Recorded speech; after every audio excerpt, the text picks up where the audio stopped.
Hello everyone, welcome to my YouTube channel, Life Happens with Alayo. Today I'll be sharing a very personal story with you on why abuse victims find it very difficult to leave their abuser. As a young girl, the guy I fell in love with, my first love, he swept me off my feet. It was everything I wanted in a guy. So when we met and he asked me out, I agreed and we started dating. 3 months down the line, he asked that we had sexual intercourse, and I refused that, oh, I wasn't ready to do such. He said, okay, there's no problem.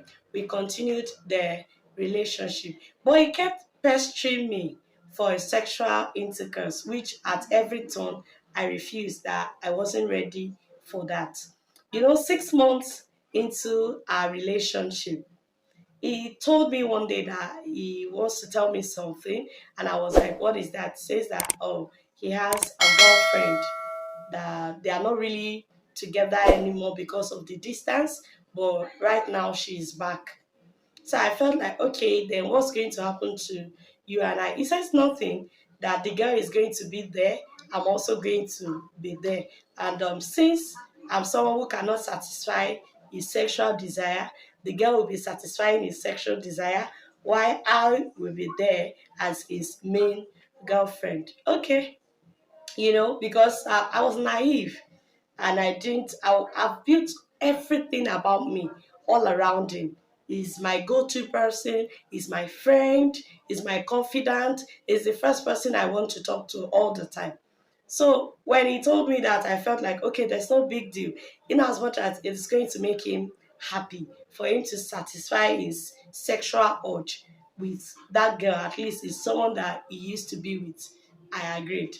Then he started it. One day we were having friends over for his birthday party.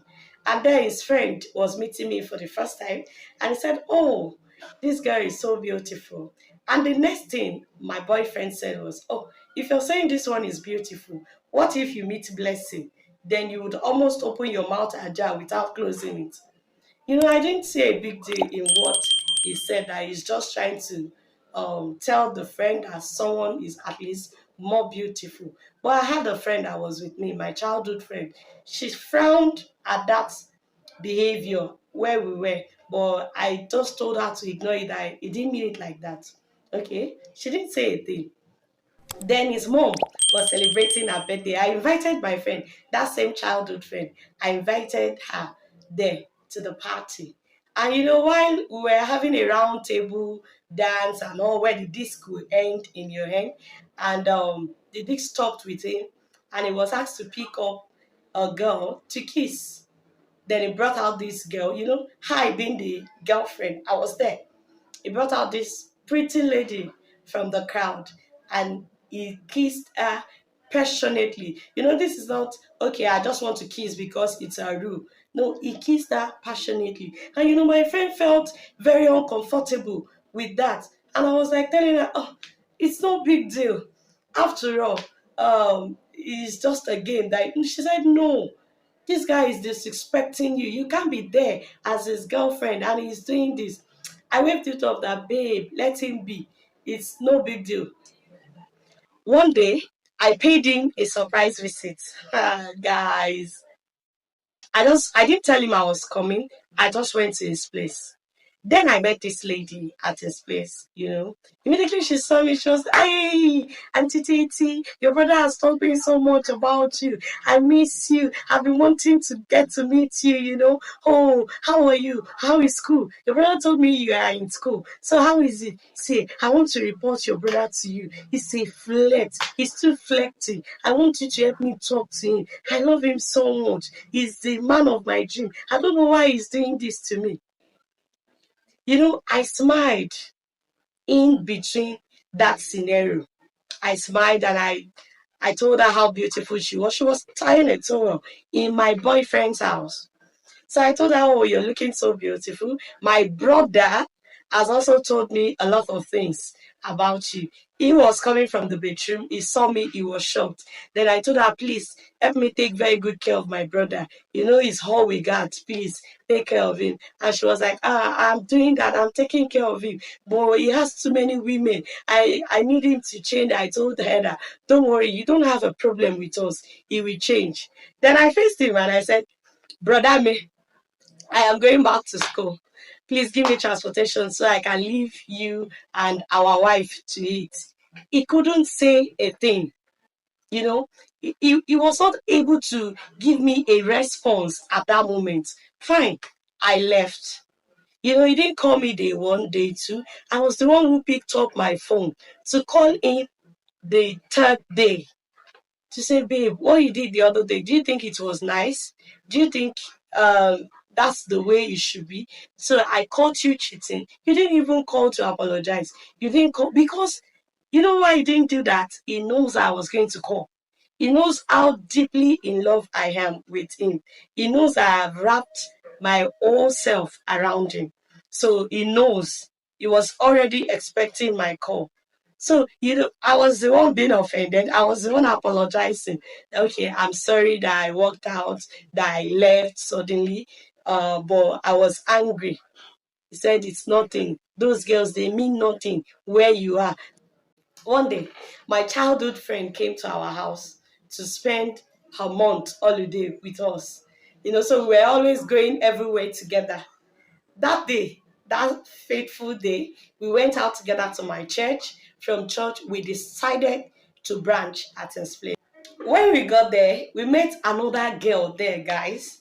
You know, my friend asked me in a whisper that, was that the same girl you met previously? I said, no, this is an entirely different person. My friend was mad. She was angry. She said, babe, you're ending this relationship today. I already had tears in my eyes because this is the guy I love. I'm not ready to let him go. Then she said, let's go home. I was like still trying to talk to him that, babe, what is happening? What is this again? She said, let's go home. Then we went home. She seized my phone from me.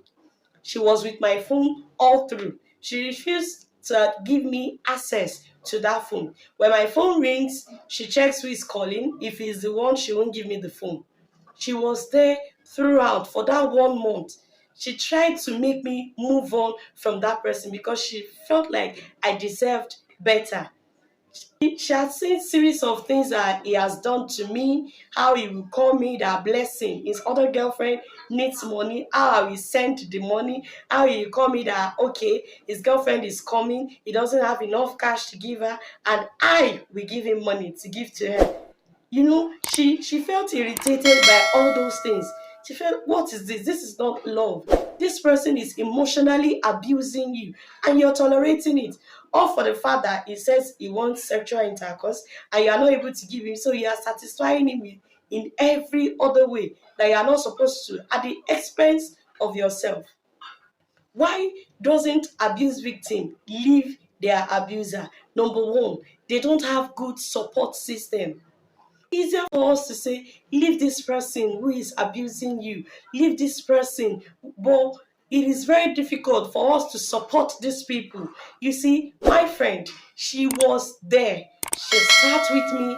She cried with me. Even when I was passionate, when I wanted to pick up my phone, when I felt like I was going crazy, I really need to talk to him. She was there talking to me. She was there calming me down. She was there telling me I can do without this person.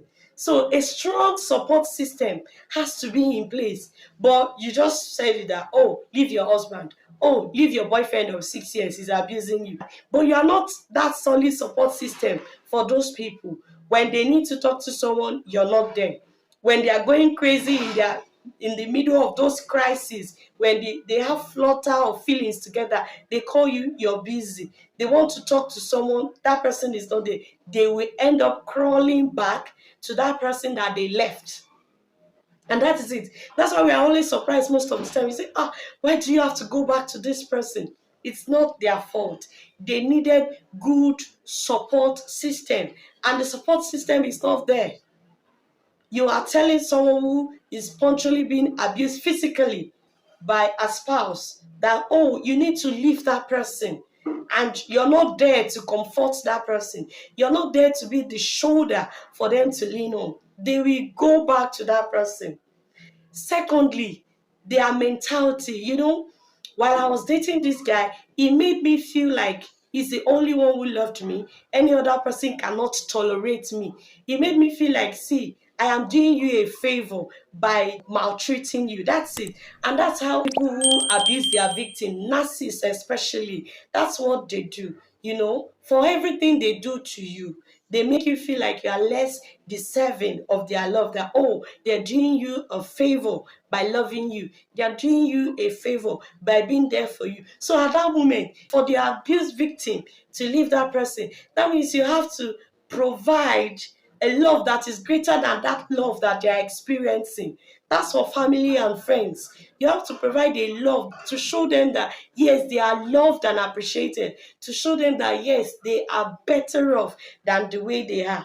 If that is in place, they would not return to their abuser. If these support systems are not in place, they will end up going back to those people who abused them. If not for my childhood friend, I would have still been with that same person for years. Later on, after the whole saga, he came back pleading that, oh, he's in love with me. He was actually testing to see the wife material in me. And my friend responded with, wife material, kill you there. It was that support system that I needed to recognize. Victims sometimes do not know that they are being abused. They do not know that they are going through emotional torture. They do not know that they are going through mental torture. Sometimes it's other people, you as their solid support system, that will be able to point out to them that, oh, this thing is not right. Some have lived so long with their abusers that they do not even know the right treatment from the wrong treatment. Remember to like, comment, and subscribe to my YouTube channel, Life Happens with Alayo. See you in my next video. Bye.